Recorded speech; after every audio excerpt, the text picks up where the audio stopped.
papunta tayo sa gagawin natin. Kaya biyahe muna tayo. Tayo sa gagawin natin. Kakat ko na lang yan kasi medyo mahaba yung biyahe natin para makarating sa gagawin natin.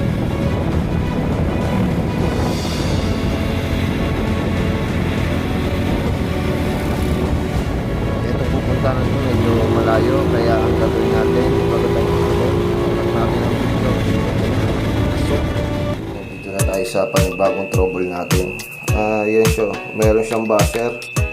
Dapat yan, walang buzzer yan. Tapos, pagka nagwawash, nagdadrain siya. Yan, tinanggal muna natin yung tubig para makita natin yung loob. Yan. Ito yung gagawin kong Fujidenso. Yan, 6.5 kg. Yan na yung model. Ayan siya. Tanggalin ko lang yung laman. Nagdadrain mo yun para masilip natin yung loob.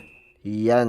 Guys, ito nga pala yung tinatrouble natin. Ayan, kine-check natin na maigi yung unit natin kasi bago tayo mag-finalize, kailangan ma-check munang maigi. Yan, check ko lahat ng andyan na wiring, mga inlet or water level kasi mahirap pagka magpa-finalize ka kaagad ng hindi mo na-check ng maigi. Tsaka for safety na rin yan, kailangan ma-check natin. Yan, ganyan ang ginagawa ko, babakasin ko lahat yan para ma-check natin ang maigi yan. Tsaka meron akong nakita dyan sa ilalim na nagdilig ng tubig, kaya ginagawa natin, tatanggalin natin yung mga valve backing and drain yan, kasi minsan kaya isa rin yan sa mga cause kung bakit nasisira ang mainboard kasi nababasa ang wiring at merong short, ganyan.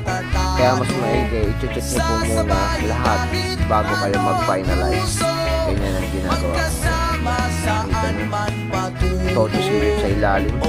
Yan, todo check yung water level or yung drum kasi minsan magsa-sounds kasi meron siyang barado na pala yung daanan niya ng hangin papunta sa water level. Kaya ang ginagawa natin yan, check natin lahat yan. Drain motor, yung drain valve packing. Ito na yung makikita nyo sa harap tayo.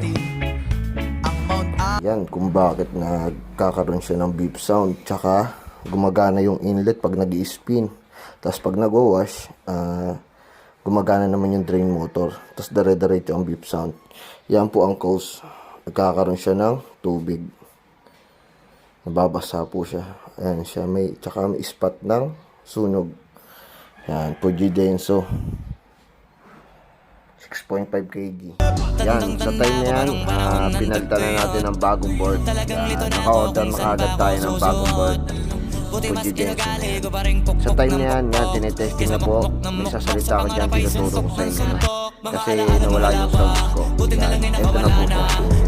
Gumagana na po. Pang-tuning. Thank you po.